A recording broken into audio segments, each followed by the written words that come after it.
오늘 저희가 함께 나눌 말씀은 에스겔 28장 말씀입니다. 구약 성경 1193페이지 정도 될 것입니다. 여러분 가지고 계신 성경, 구약 성경 1193페이지에 있는 에스겔 28장 1절로 19절 말씀입니다. 자, 다 찾으신 줄 알고 함께 읽습니다. 제가 먼저 읽겠습니다. 또 여호와의 말씀이 내게 임하여 이르시되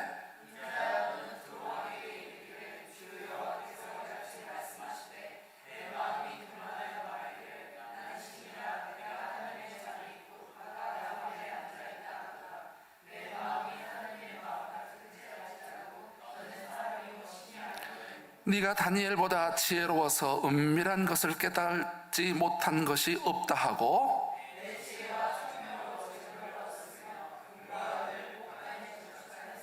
내 큰 지혜와 내 무역으로 재물을 더하고 그 재물로 말미암아 내 마음이 교만하였도다.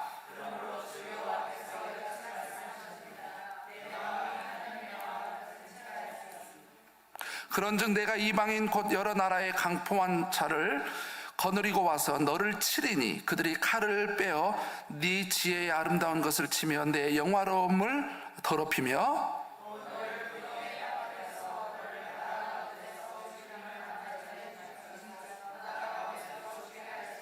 네가 너를 죽이는 자 앞에서도 내가 하나님이라고 말하겠느냐? 너를 치는 자들 앞에서 사람일 뿐이요 신이 아니라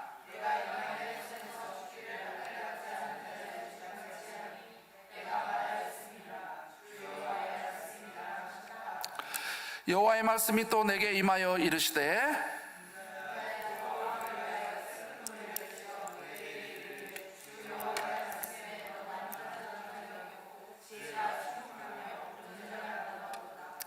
내가 옛적에 하나님의 동산 에덴에 있어서 각종 보석 곧 홍보석과 황보석과 금강석과 황옥과 홍만호와 창옥과 청보석과 남보석과 홍옥과 황금으로 단장하였으며 내가 짐을 받던 날에 너를 위하여 소구와 비파가 준비되었도다.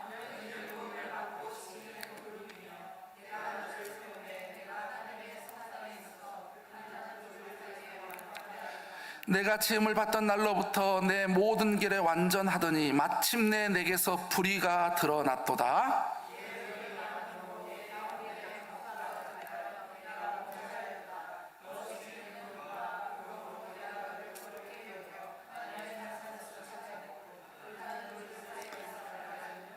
내가 아름다움으로 마음이 교만하였으며 내가 영화로움으로 내 지혜를 더럽혔으며 내가 너를 땅에 던져 왕들 앞에 두어 그들의 구경거리가 되게 하였도다.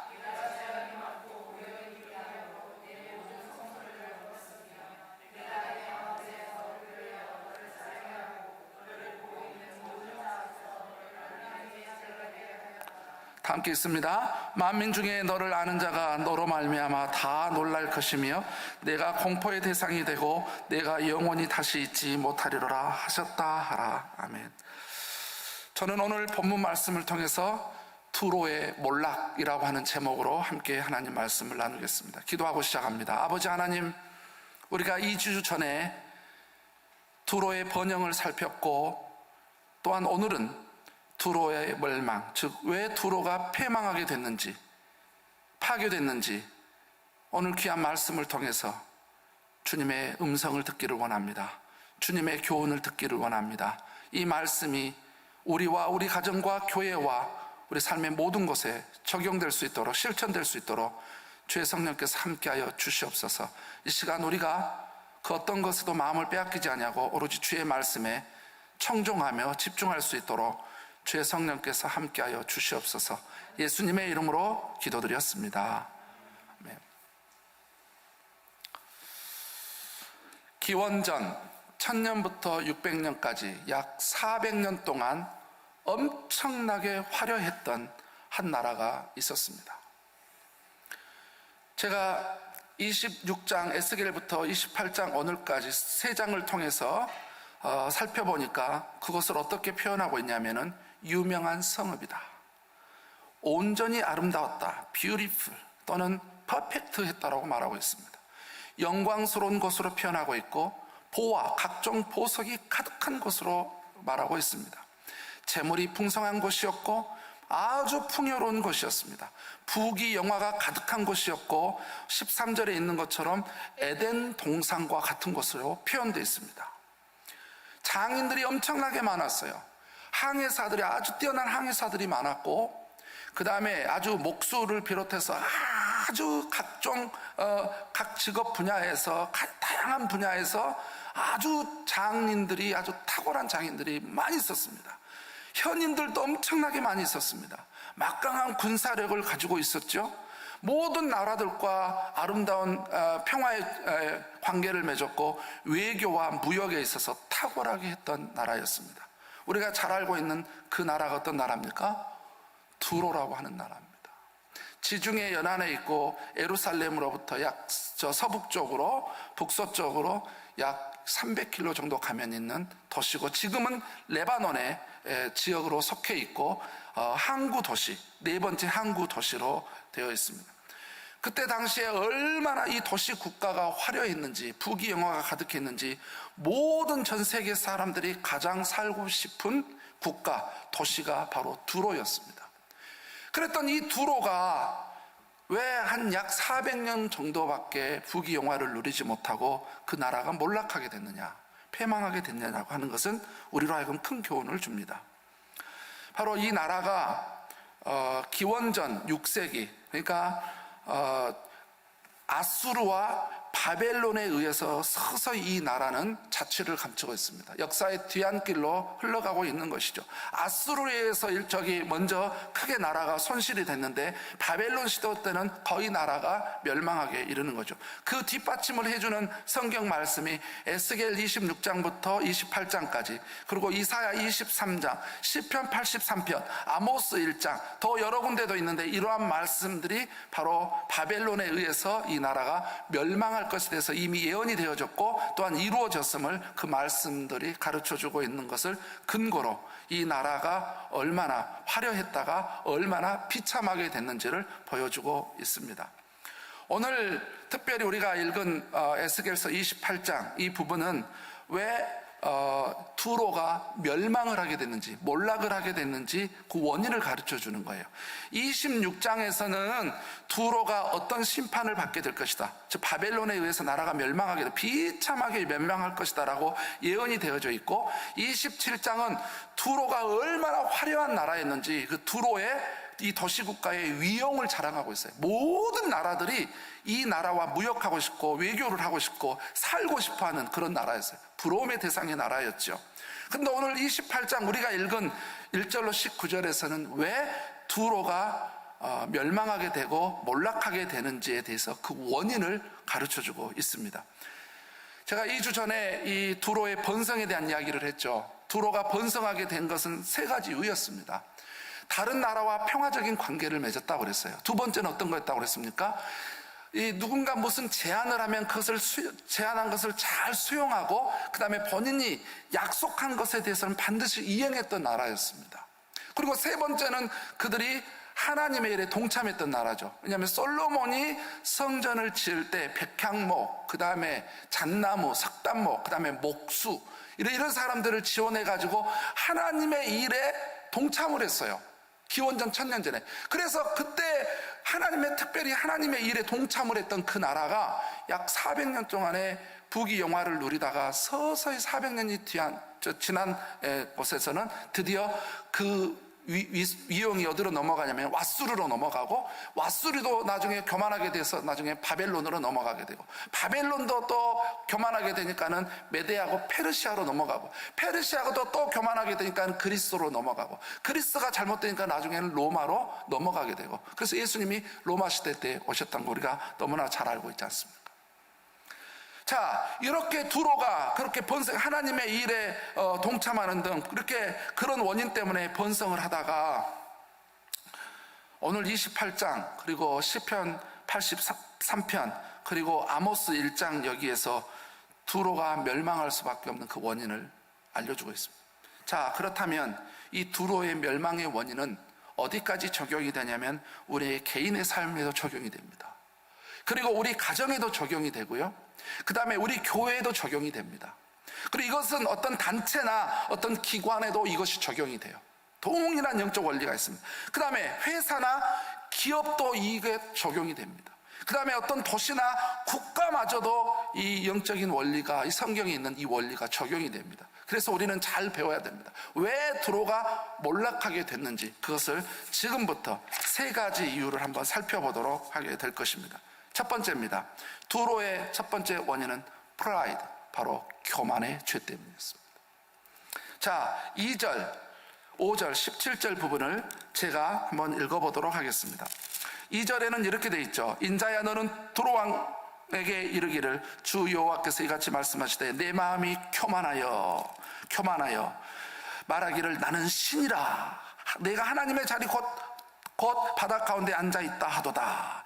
네 마음이 하나님의 마음 같은 찰지라도 너는 사람이요 신이 아니거늘. 이렇게 되어 있죠. 5절에 보면 이렇게 되어 있어요. 내 큰 지혜와 내 무역으로 재물을 더하고 그 재물로 말미암아 내 마음이 교만하였도다. 17절에서도 내가 아름다움으로 네 마음이 교만하였으며 내가 영화로움으로 내 지혜를 더럽혔으며 내가 너를 땅에 던져 왕들 앞에 두어 그들의 구경거리가 되게 하였도다. 이렇게 되어 있습니다. 보십시오. 이 말씀에서 분명하게 두로가 멸망할 수밖에 없고 몰락할 수밖에 없는 첫 번째 원인을 하나님께서는 바로 에스겔을 통해서 교만이었다라고 이야기를 하고 있습니다. 교만. 그러면 바로 이 두로가 이 교만을 했는데 어떤 모습으로 교만했냐, 그 교만의 특성을 봅니다.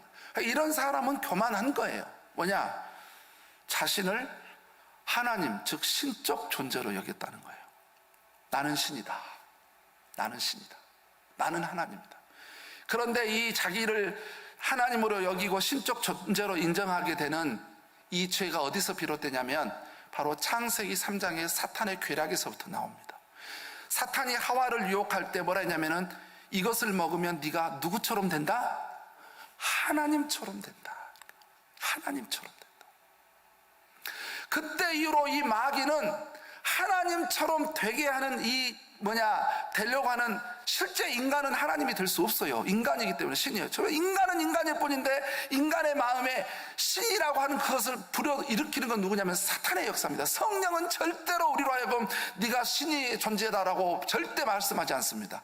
신적인 존재로 자기 자신을 착각하게 만드는 것은 사탄의 역사예요. 왜냐? 패망시키려고, 멸망시키려고 그 마음을 주는 건데, 여러분, 교만의 극치가 뭐냐? 교만의 극치가 자기가 하나님이라고 생각하는 거예요. 여러분, 그래서 일반적인 사람들은 또 열심히 종교 생활을 하거나 신앙 생활을 하더라도 자기가 신적 존재라고 생각하지는 않아요. 그런데 가끔 있어요. 근데 자기가 신적 존재라고 가장 많은 나라가 어디냐면 대한민국이라는 거. 자기가 하나님이라고 말하고 있는 사람이 대한민국에 12명이나 있다고 생각하니 어이가 없지 않습니까? 그렇죠. 그렇게 우리 예은이가 이렇게 의분을 할 수밖에 없죠.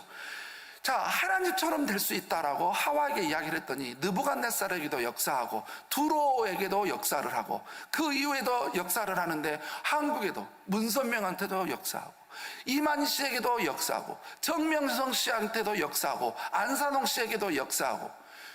여러분, 기억하십시오. 인간은 절대로 신이 될 수가 없습니다. 의인은 없나니 하나도 없고 만물보다 심히 거짓되고 부패한 게 인간의 마음이라 했는데, 여러분, 어떤 인간이 자기를 신적 존재, 그런데 이 신적 존재로 자기가 하나님이라고 생각하는 이게 사탄이 쫙 그 마음을 꾸물꾸물 이렇게 준단 말이에요. 자, 그럼 왜 교만하게 됐냐는 거예요. 왜 교만하게 되느냐라고 했을 때 이 정확하게 원인을 알려주고 있어요. 3절부터 5절까지 보면 아주 정확하게 하나님이 지적하고 있습니다. 내가 다니엘보다 지혜로워서 은밀한 것을 깨닫지 못할 것이 없다 하고 내 지혜와 총명으로 재물을 얻었으며 금과 은을 곳간에 저축하였으며 내 큰 지혜와 내 무역으로 재물을 다하고 그 재물로 말미암아 네 마음이 교만하였도다. 여러분, 교만하게 된 원인이 뭐냐? 자기를 신적 존재로 얘기하는 게 뭐냐면 자기가 너무 지혜롭고 너무 총명하다고 생각을 한 거예요. 다니엘보다 더 자기는 많은 걸 깨달은다 했어요. 근데 솔로몬 이후에요, 여러분, 다니엘이라고 하는 사람이요 엄청나게 전 세계 위용을 드러냈어요. 왜냐하면은 솔로몬은 한 나라의 왕이잖아요. 그런데 다니엘은 세 나라의 신하로 섬겼어요. 왜냐면은 바벨론에, 그 다음에 메대에, 그 다음에 페르시아에. 아니, 느부갓네살 왕, 다리오 왕, 그 다음에 누구예요? 어떤 왕이에요? 페르시아의 누구 왕입니까? 예? 고레스. 이 왕을 섬기기 때문에 전 세계 주변에 뭐냐면 어떤 이 소문이 났냐면은 다니엘과 같은 신하, 또 다니엘이 그렇게 지혜롭다면서, 그래서 왕들은 그런 신하를 갖고 싶었어요. 그리고 사람들은, 개인들은 뭐냐면은 나도 다니엘처럼 그렇게 하나님만이 알 수 있는 지혜, 하나님만이 터득할 수 있는 그 놀라운 지식의 세계를 나도 깨닫고 싶다라고 하는 이 다니엘에 대한 엄청난 흠모가 있어서. 그런데 두로가 어떻게 했냐면은 다니엘보다 더 지혜롭다고 생각을 했어요. 그러니까 우리는 깨닫지 못하는 것이 없고, 그 다음에 우리가 너무 지혜롭기 때문에 엄청나게 장사도 잘하고 무역도 잘하고 외교도 잘하고 국방력도 탄탄하고, 그래서 우리나라가 이렇게 됐다는, 우리는 너무너무 지혜롭고 너무너무 총명하다고 생각을 한 겁니다. 여러분, 이들이 이 지혜와 총명이 무엇을 가져다 왔냐면은 내적으로는 엄청나게 많은 것을 깨달았다고 그랬어요. 3절에. 그 다음에 4절부터 5절까지는 이 지혜와 총명으로 엄청난 재물을 얻었어요. 그 다음에 13절을 보니까 이 지혜와 총명으로 엄청나게 풍요를 얻었어요. 어느 정도 풍요를 얻었냐면은 에덴 동산과 같은, 가장 완벽한 곳이 에덴이잖아요. 에덴 동산이. 근데 그 에덴 동산과 같은 풍요를 누렸단 말이죠, 두로가. 그 다음에 7절, 12절, 17절을 보니까 엄청난 부귀와 영화를 누렸어요. 그러니까 외적으로는 어땠냐? 2절을 보니까 내가 하나님의 자리 곧 바다 가운데 앉아있다 하도다, 이렇게 했는데, 이것은 두 가지 의미가 있어요. 자기가 자신을 신적인 존재라는 의미도 있고, 또 한 가지는 어떤 의미냐 있냐면은 본인이 지중해 모든 나라의 중심이 자기다. 두로 우리나라가 모든 나라의 중심이고 우리나라가 모든 나라들을 통치하고 있다. 그 다음에 다스리고 있다. 제국 사상이 들어간 거예요. 이 제국 사상이 들어가면 무섭습니다. 항상 제국주의 사상은 뭐냐면은 다른 나라를 가서 꼭 두드러 부십니다. 그래서 그것을 쟁취하려고 합니다. 그래서 이 제국 사상이 그렇게 무서워요. 그래서 인류의 그 제국적인 나라들이 다 잘못돼 가잖아요. 서로 공존하면 좋은데, 그런데 이 제국 사상이 가득 찼어요. 두로 우리나라가 이 지중해를 비롯해서 고대 근동 이쪽 지역의 모든 나라를 우리가 다스린다. 와, 정말 이 교만해. 지혜와 총명이 너무 탁월해서, 그 다음에 외교도 너무 잘했어요. 5절 16절 보니까 다른 나라와 외교도 잘했어요. 그러다 보니까 27장의 말씀을 보면, 여러분 집에 가서 한번 읽어보십시오. 두로라고 하는 나라가요, 얼마나 다른 나라의 부러움의 대상이었는지 모든 나라들이 두로와 무역을 하고 싶었어요.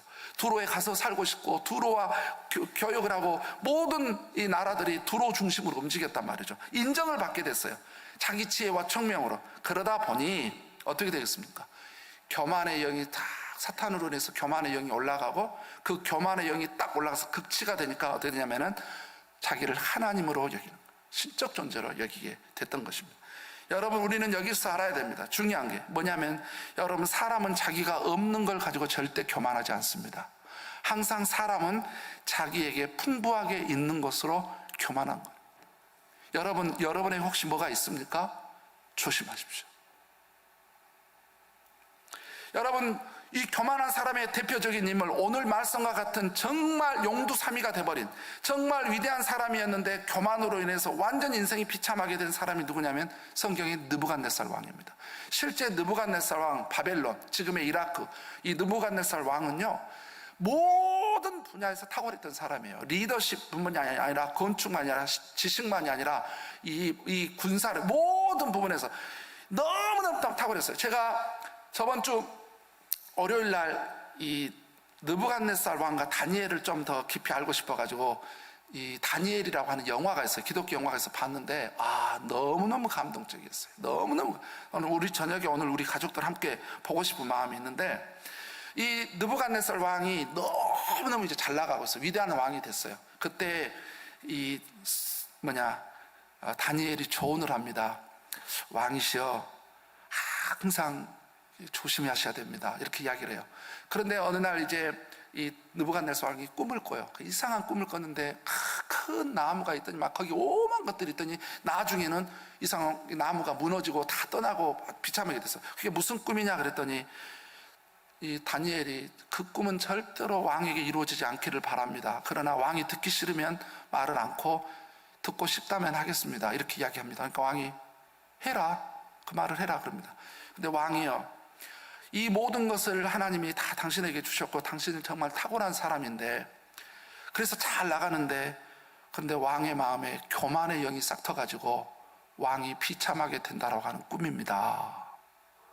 그 이야기를 하는 거예요. 그러니까는 그래서 절대 왕이시여 교만한 마음을 품으면 안 되기 때문에 하나님 앞에서 겸손하십시오 이야기를 하는데 거기서 느부갓네살이 알았다고 이야기를 해요. 그런데 그가 알았다고 이야기를 하고 궁전에 올라갑니다. 궁전에 올라가는데 자기가 만들어 놓은 건축물, 이 제국을 보는 거예요. 이 위대한 나라를 보는 거예요. 위대한 나라를 보니까는 그 마음이 싹 올라와가지고 야, 이거 누가 지었어? 이거 누가 만든 거야? 이건 나 아니야. 내가 신인 거야. 내가 하나님인 거야. 이러면서 딱 하는데 어떤 일이 벌어지냐면은 느부갓네살이 내가 신이다, 나는 하나님이라고 하는 그 말을 하는 순간에 그 입에서 떨어지기도 전에 어떻게 되냐면은 이 느부갓네살 왕에게 짐승의 영이 임해버립니다. 그래서 나는 신이다, 나 같은 신이, 그 말이 다 끝나기도 전에 갑자기 짐승의 영이 딱 들어오니까 자기가 인간이라고 생각을 안 하고 신이라고 생각한 게 아니라 짐승이라고 생각하니까 갑자기 궁전에서 나가더니 네 발로 걸어 다니기를 시작하는 거예요.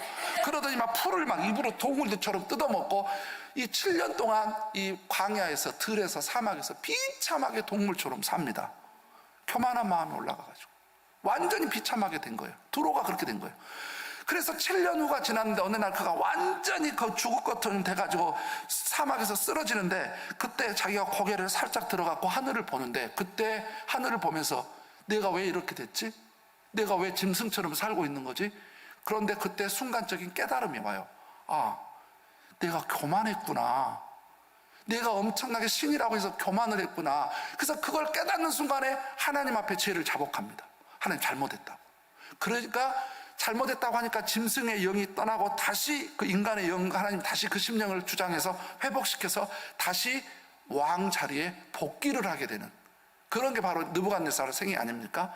바로 느부갓네살 왕이 그런 사람입니다. 그래서 여러분, 성경은 이렇게 말하고 있습니다. 교만에 대한 중요한 교훈이죠.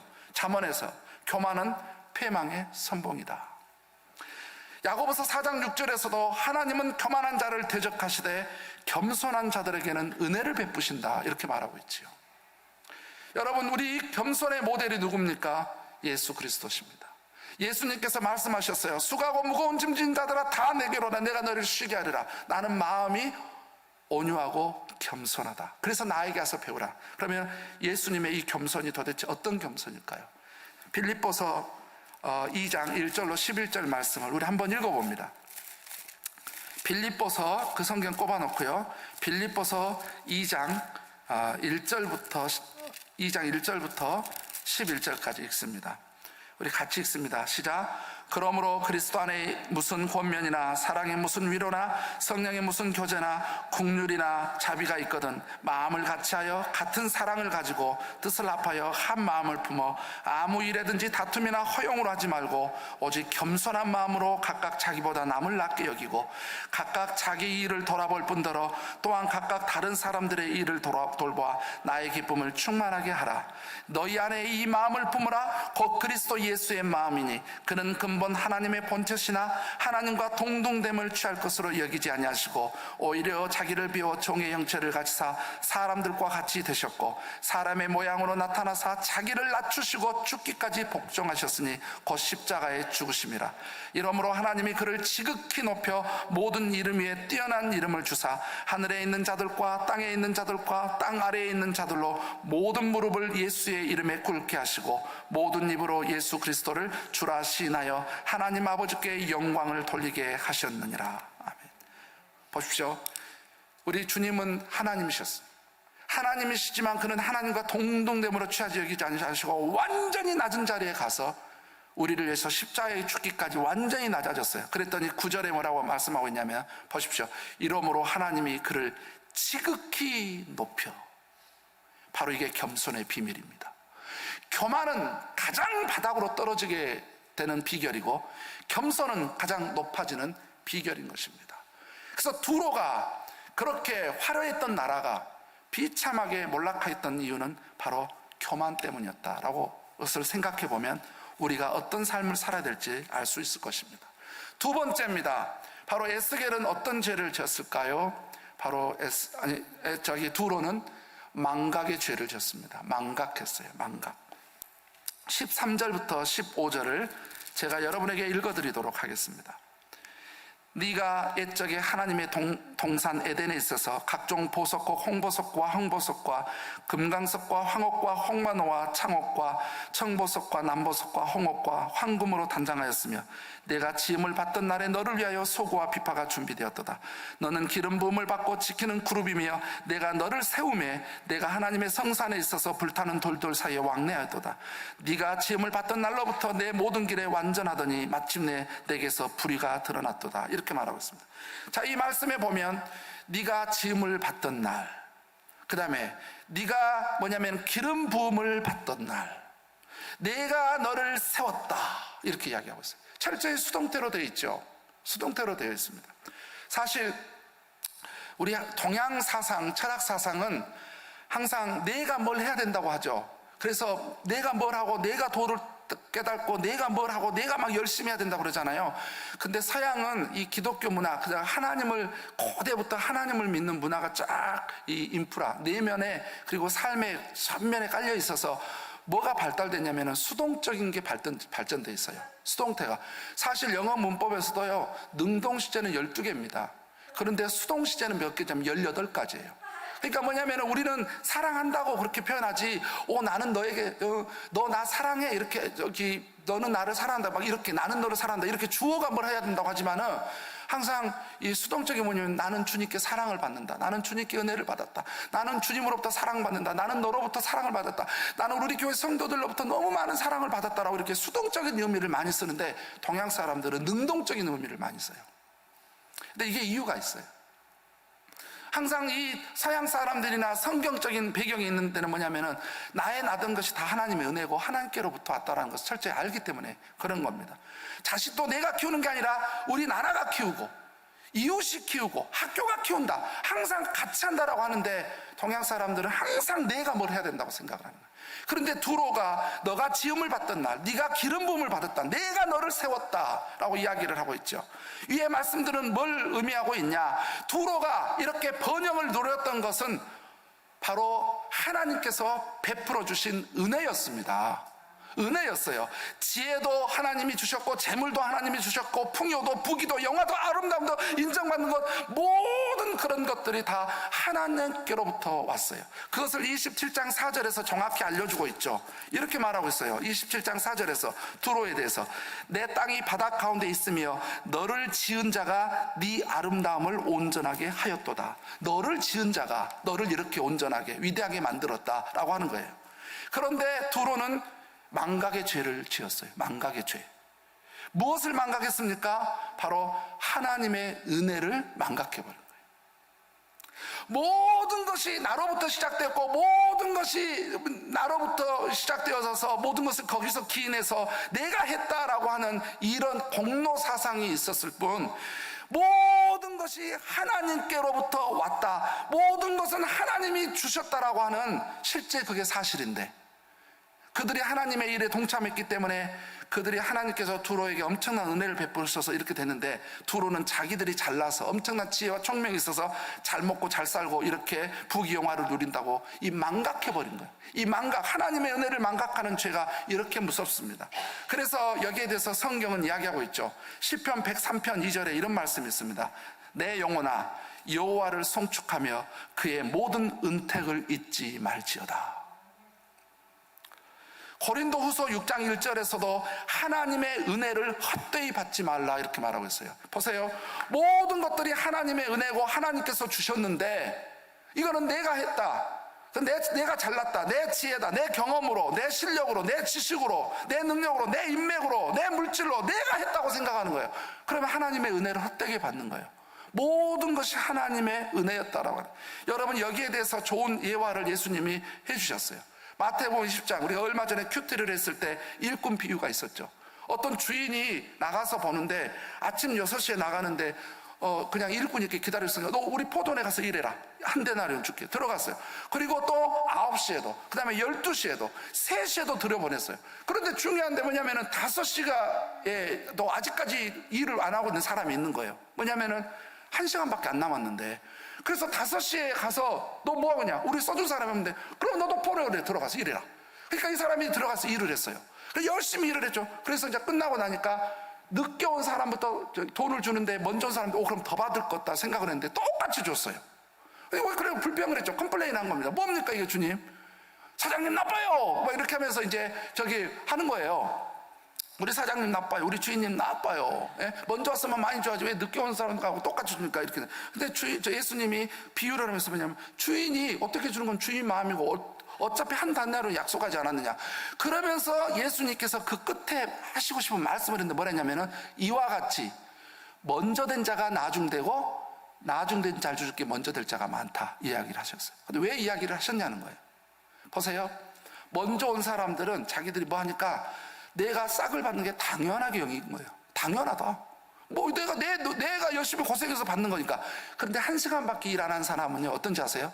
1시간밖에 써준 것도 은혜고 1시간밖에 일 안 했는데 똑같이 한 대를 주니까는 이 은혜, 우리 주인님의 이 은혜, 그 은혜가 너무 고마운 거예요. 그래서 열심히 한 거예요. 쓰임 받기를 원하고 주니까 감사하고 써주니까 감사하고 그 은혜가 고마우니까 열심히 일했어요. 그러니까 주님께서 먼저 된 자가 나중 되고 나중 된 자가 먼저 될 자가 있다. 진리지만 비극이죠. 그건 진리입니다. 그러나 그렇게 되는 비극이잖아요. 근데 주님이 이렇게 말씀했어요. 그러면 왜 그렇게 되느냐 보세요. 당연하게 여기고 그것을 내가 했다라고 생각하는 사람은 가다가 멈춰버려요. 그런데 나중에 구원을 받았고 나중에 부름을 받았고 하나님께 쓰임을 받아도 그 사람은 늘 나의 이 모든 것이 하나님의 은혜다. 하나님 도움 때문에 하나님께서 나의 은혜를 베풀 그 은혜의식이 계속 있으면 어느 순간에 추월을 해버린다는 거예요. 그래서 이 사람이 먼저 되고 먼저 됐던 사람이 나중 돼버린 경우가 하나님의 나라에는 있다는 거예요. 여러분 절대로 은혜의식을 잊어버려서는 안 되는 것입니다. 여러분 하나님의 은혜를 망각하지 않고 정말 가지고 살았던 사람들이 있어요. 제가 이제 말씀을 준비하면서 보니까 야곱이라고 하는 사람, 야곱. 왜 하나님이 야곱을 크게 축복했는지 보세요. 그가 이제 형 에서가 무서워가지고 열심히 이제 기도를 했잖아요. 그래서 야복강에서 하나님 은혜를 받아가지고 형하고 아주 사랑의 상봉을 했어요. 그래서 형 미안해, 동생 미안해 딱 그래가지고 이제 했어요. 그래가지고 이제 둘이가 이제 껴안고 한참 울고 나서 보니까 야곱 주변에 막 자식들이 엄청난 거예요. 근데 에서는 자식이라고 생각을 안 한 거죠. 왜냐하면 분명히 자기를 도망갈 때는 한 명 도망갔는데 올 때 보니까 엄청나게 많은 사람이 와 있어요. 그러니까는 에서가 물어봅니다. 야곱에게 동생 이들은 누구냐? 그랬더니 그때 야곱이 하는 말을 보십시오. 이렇게 말하고 있습니다. 하나님이 주의 종에게 은혜로 주신 자식들입니다. 내 자식들입니다. 이렇게 말하지 않았어요. 그리고 뭐라고 했냐면은 하나님이 주의 종에게 은혜로 주신 자식입니다. 다윗은 이런 고백을 항상 했죠. 인자가 무엇이 간데 제가 무엇이 간데 항상 저를 기억하고 항상 제가 무엇이 간데 저 같은 사람을 그러면서 항상 하나님의 은혜를 잊어버리지 않았어요. 사도 바울도 그랬어요. 뭐냐? 항상 그는 나의 나된 것은 주님의 은혜라. 주님의 은혜라. 찬양도 있잖아요. 그래서 시편의 어떤 경건한 시편 기자는 116편 12절에 이런 말씀을 했더라고요. 내게 주신 모든 은혜를 내가 여호와께 무엇으로 보답할까? 여러분 예수님께서 여기에 대해서 또 재미있는 예화를 하나 가르쳐 주셨어요. 10명의 문둥병자, 누가복음 17장에 등장. 예수님이 어느 날 길을 가는데 10명의 문둥병자가 우리 병 좀 고쳐주세요. 그러니까 예수님이 국리를 고쳐주셨어요. 고쳐주시고 나서 제사장들에게 보여라. 그리고 나서 너희가 이제 정상적으로 살면 된다. 그때는 율법적으로 문둥병이 나오면 제사장이 확인을 받았거든요. 문둥병이. 그래서 제사장이 오케이, 너 문둥병 나왔어. 이제 정상적으로 살아도 돼. 이렇게 하면은 정상적으로 살 수 있어요. 그래서 10명을 고쳐줬어요. 근데 이제 갔습니다. 제사장들 보여가지고 제사장이 오케이 패스 하니까는 9명은 그 예수님께서 자기를 저 몸을 치료해줬다는 그 은혜에 취해가지고, 그 은혜에 취해가, 그 축복에 취해가지고, 이 은혜를 누가 베풀어줬는지를 잊어버리고, 그 축복에만 그냥 취해가지고, 그냥 집으로 갔어요. 여보, 얘들아, 나 청산 쫄아나서 친구, 나 청산, 얼마나 좋아했겠어요? 그런데 그 중에 한 명만 주님 앞에 왔어요. 그것도 사마리아 사람. 와가지고, 제사장에게 보이고 나서 자기 집으로 먼저 간 게 아니라 예수님 앞에 무릎 꿇고 감사합니다. 저에게 이렇게 병을 치료해준 거 감사합니다. 예수님이 이때 한 사람에게 9명은 어디 갔느냐? 내가 은혜로 치료를 해준데 9명은 어디 가고 너만 왔느냐는 거예요. 그런데 이 한 명이 9명은 도저히 받을 수 없는 축복을 받았어요. 뭐냐면 그 한 명에게 말하기를 내 믿음이 너를 구원하였다. 여러분 10명이 치료받았는데 그 중에 한 명만 구원받아서 하나님의 자녀가 된 거예요. 왜요? 은혜를 알았거든요. 그 사람들은 자기가 치료된 것만 기뻐가지고 취해가지고 가버렸어요. 몸만 치료받은 거예요. 그런데 이 사람은 영혼까지 치료받고 영혼까지 구원받아서 하나님의 자녀가 된 겁니다.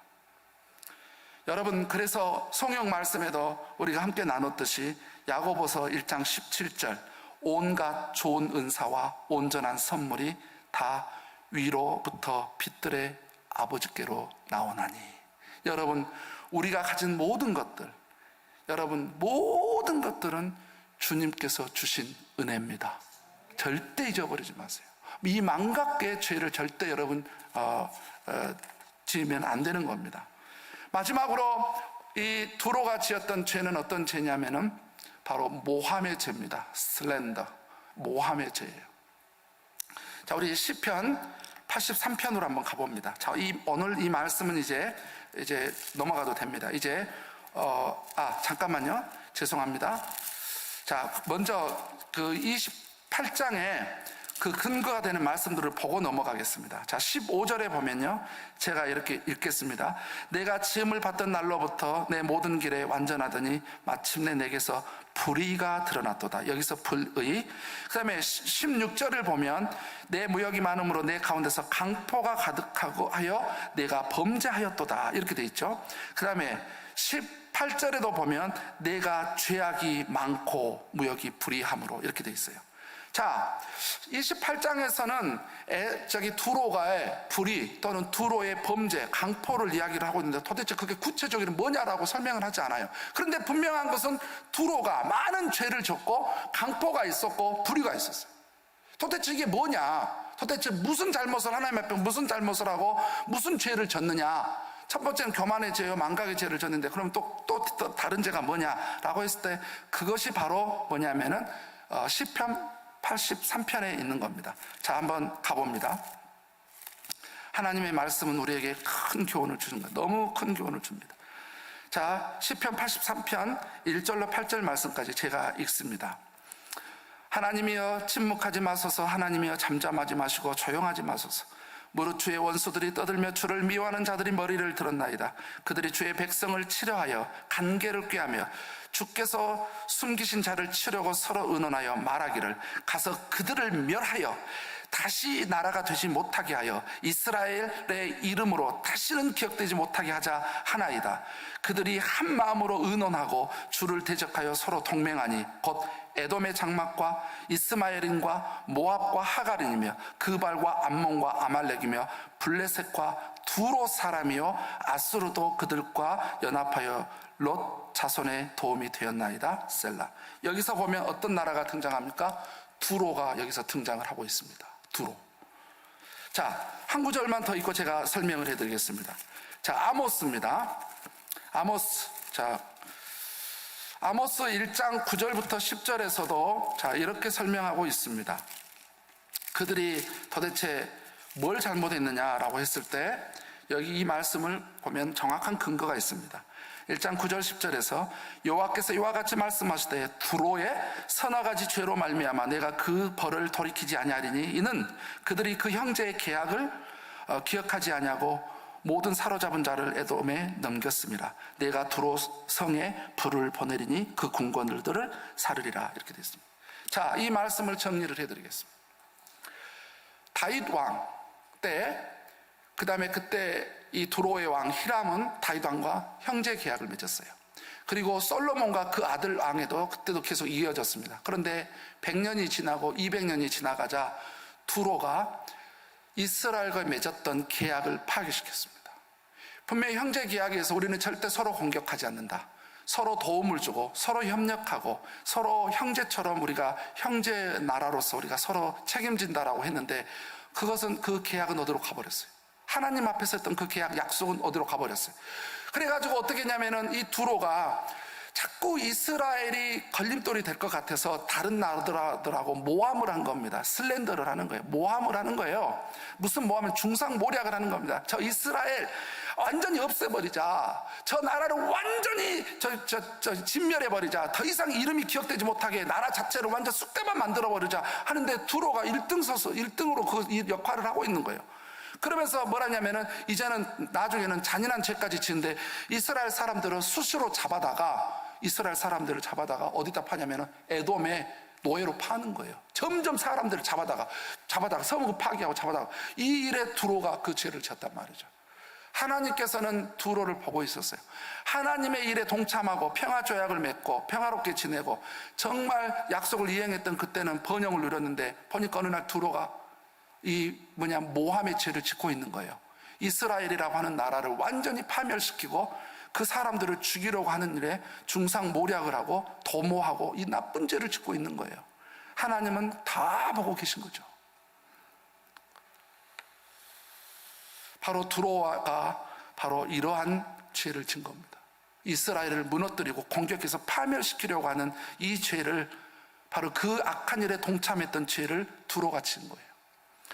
여러분, 모함에 대해서 성경은 여러 구절을 이야기하고 있습니다. 이 악한 일에 절대로 우리가 도모하지 말아야 될 것에 대해서 성경은 우리에게 이야기를 하고 있는데, 그 몇 구절을 제가 한번 읽어보겠습니다.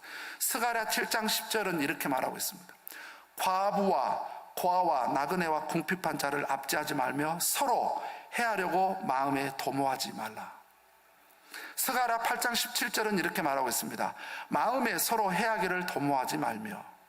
잠언 30장 32절에서는 이렇게 말합니다. 만일 네가 미련하여 스스로 높은 채 하였거나 혹 악한 일을 도모하였거든 네 손으로 입을 막으라. 에레미야 9장 8절에서는 그들의 혀는 죽이는 화살이라 거짓을 말하며 입으로는 이웃에게 평화를 말하나 마음으로는 해를 꾸미는 듯다. 입으로는 평화를 말하지만 마음속에는 저 사람을 어떻게 복수할까, 저 사람을 어떻게 죽일까, 어떻게 파멸시킬까, 그것을 항상 꾸미고 있다는 거예요. 이사야 29장 15절에서는 자기의 계획을 여호와께 깊이 숨기려 하는 자들은 화 있을진저 그들의 일을 어두운 데서 행하며 이르기를 누가 우리를 보랴, 누가 우리를 알랴 하나. 우리가 누군가를, 사람들을 해치고 잘못되게 가서 도모하고 있는데 누가 알겠어? 우리만 아는 거지? 우리만 비밀이야? 누가 알랴? 여호와께서는 우리 모두를 살피고 계십니다. 디모데후서 3장 1절로 3절에서 너는 이것을 알라.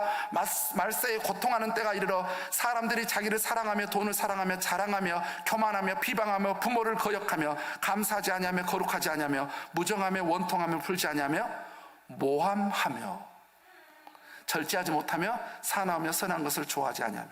슬렌더가 여기서 나옵니다. 모함한다. 여러분 보십시오. 이렇게 성경에서는 절대 사람을 무너뜨리거나 다른 회사나 다른 교회나 국가나 무엇이든지 무너뜨리고 그것을 파괴시키고 몰락시키는 일에는 동참하지도 말고 도모하지도 말고, 심지어 다른 사람하고 다른 사람에게 피해를 주는 언어 자체도 하면 그럴 때는 입을 막아버리라고 성경은 말하고 있어요. 모함했던 사람들의 최후를 볼까요? 여러분, 성경은 무섭습니다. 우리가 하나님을 왜 경외해야 되는지 나와요. 여러분, 예수님을 죽이려고 모함했던 유대 종교인들 보십시오. 그들이 예수님을 항상 죽이려고 모함을 했잖아요. 그런데 그들이 가장 신성시 여겼던 게 어디입니까? 성전 아닙니까? 성전.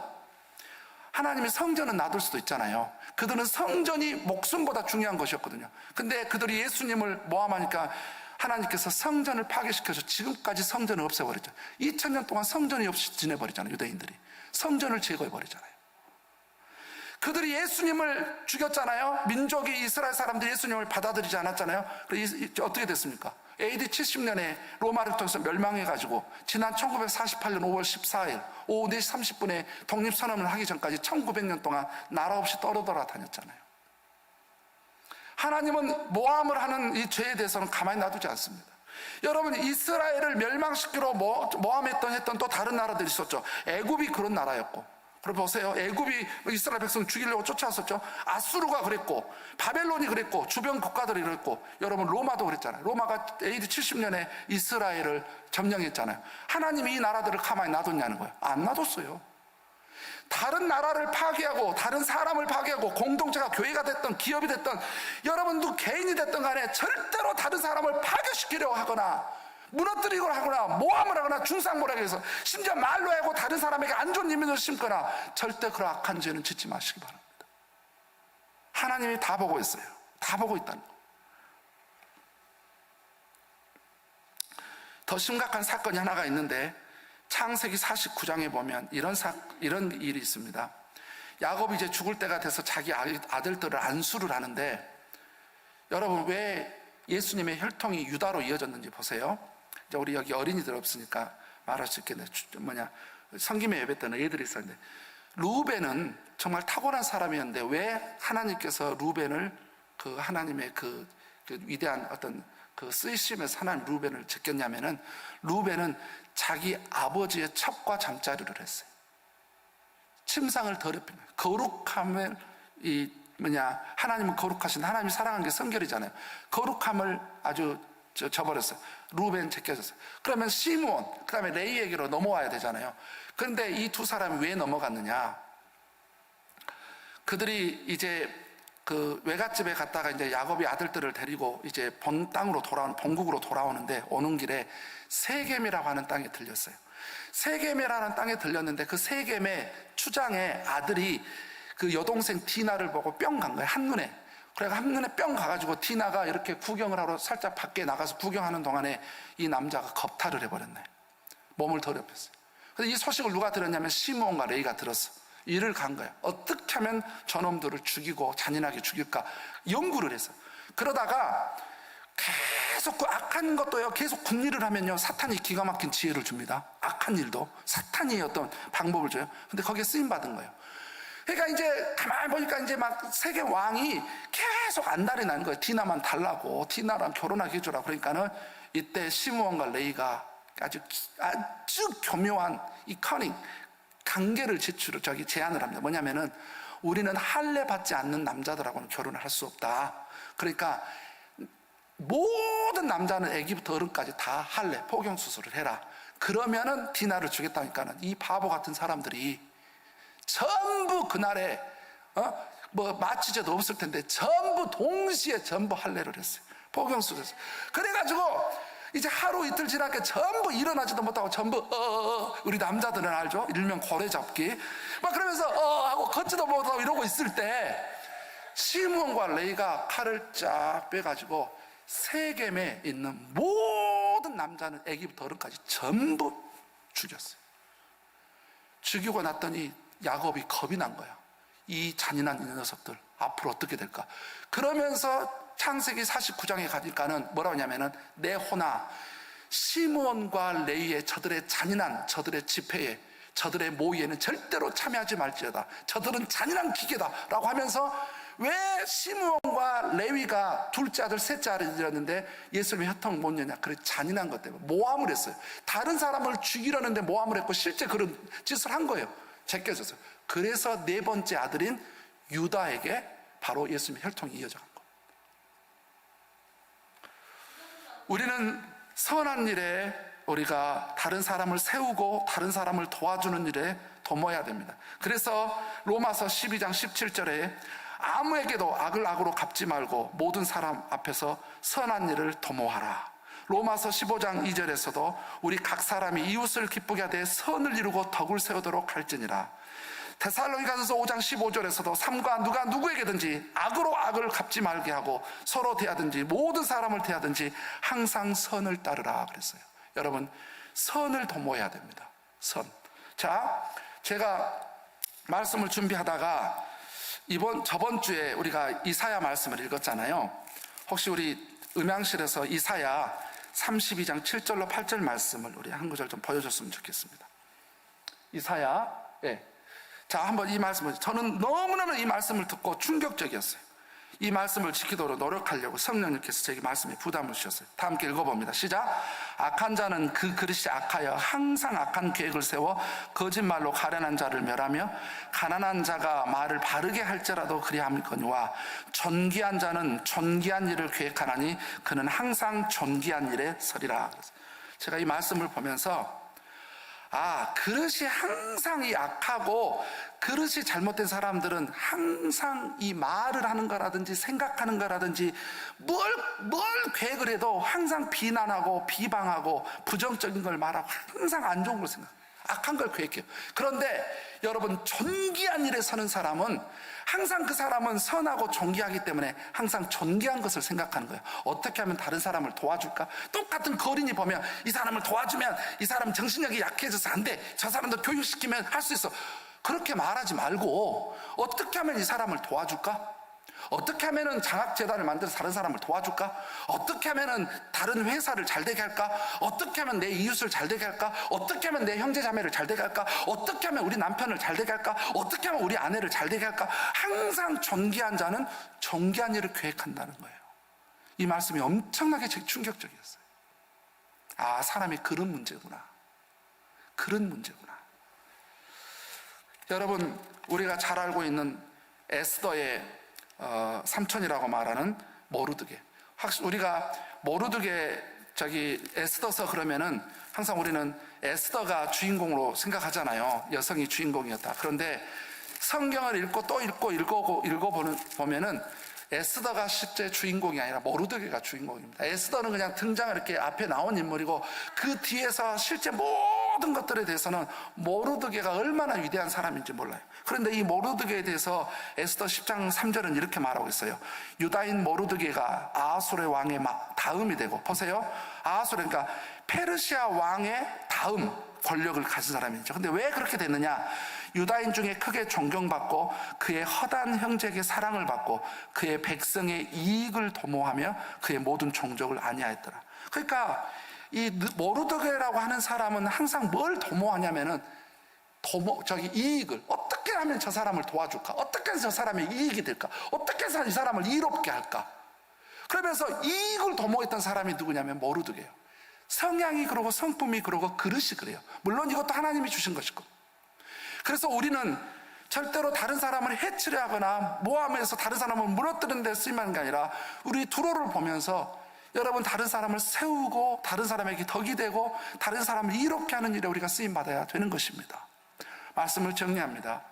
오늘 말씀을 우리가 볼 것 같으면 우리는 교만을 물리치고 예수님처럼 항상 겸손해야 된다라고 하는 것을 배웠습니다. 또한 나의 모든 것은 주님께서 베푸셨다는 이 은혜의식을 절대로 저버리지 말고 항상 은혜의식을 가져야 된다. 여러분, 한동안 한국에 엄청난 영적 부흥과 큰 도전을 줬던 우리 조영기 목사님 있잖아요. 저는 그 말로가 그분이 참 안타깝게 된 것에 대해서 마음이 심히 아픕니다. 그런데 그분이 한참 한국에서 쓰임 받았을 때 그분 옆에서 가장 가까이서 지켜보던 교회 성장용서 명성원 목사님이 세미나를 할 때 제가 그 세미나에 참여를 했어요. 근데 명성원 목사님의 세미나 제목이 뭐였냐면, 제목이 이거였어요. 내가 본 조용기 목사였습니다. 그러면서 조용기 목사님이 왜 하나님께서 쓰신지에 대하여 목회자들에게 이제 강의를 하는데 첫 번째 내용이 뭐였는지 줄 알아요? 명성원, 지금도 귀에 생생합니다. 그러니까 그때는 그랬었던 것 같아요. 근데 그 이후로 그 목사님 마음이 변질됐는지 모르겠는데, 그때는 명성원 목사님은 뭐냐면은 조용기 목사님은 첫 번째 철저히 은혜의식에 사로잡혀 있던 분입니다. 이렇게 이야기했어요. 모든 게 주님의 은혜라고. 은혜의식에 그렇게 사로잡혀 있는 사람을 본 적이 없다라고 명성원 목사님 이야기를 했어요. 근데 그때는 정말 하나님이 위대하게 쓰셨던 것 같아요. 자, 오늘 우리가 본문의 말씀에서 두로의 몰락을 보면서 세 번째 우리가 중요하게 적용해야 될 부분은 다른 사람들을 무너뜨리거나 피해를 주려 하지 말고 다른 사람들을 이롭게 하고 도와주려는 선한 삶을 계획하고 도모해야 된다라고 하는 겁니다. 성경에 이런 말씀이 있죠. 무릇 지킬 만한 것보다 마음을 지켜라. 마음을 지킨 자는 성을 빼앗는 것보다 낫다 그랬습니다. 그래서 우리 마음이 여러분 항상 겸손의 마음으로 유지되기를 여러분 마음을 지키십시오. 그 다음에 은혜 의식이 떠나지 아니하도록 항상 은혜 의식에 사로잡혀 있는 마음을 여러분 지키시기를 바랍니다. 그리고 여러분 마음이 항상 누구에게 피해를 주려고 무너뜨리는 게 아니라 누군가를 도와주려고 하고 다른 사람이 어떻게 하면 그 사람들에게 협력을 할까라고 하는 그런 마음을 가지시길 바랍니다. 그렇게 되면 하나님께서 두로가 누렸던 번영을 여러분 누리게 될 것이고, 만약에 여러분의 마음이 잘못되면 혹시 합니까? 두로의 몰락처럼 우리 공동체도 우리가 속해 있는 모든 것에 이런 잘못된 몰락이 올 수도 모르기 때문에 여러분 오늘 말씀을 통해서 여러분 큰 주님의 교훈을 받으시는 성도님들이 되시기를 바랍니다. 기도하겠습니다. 아버지 하나님, 오늘 우리는 두로가 왜 몰락하게 됐는지 그 원인을 살펴보았습니다. 하나님, 우리 가정이, 우리 교회가, 우리 회사가, 우리 직장이, 우리 도시가, 우리 나라가, 단체와 기관이 그런 것이 되지 않기를 원합니다. 주여, 우리의 마음을 지켜 주시옵소서. 예수님의 이름으로 기도했습니다. 아멘.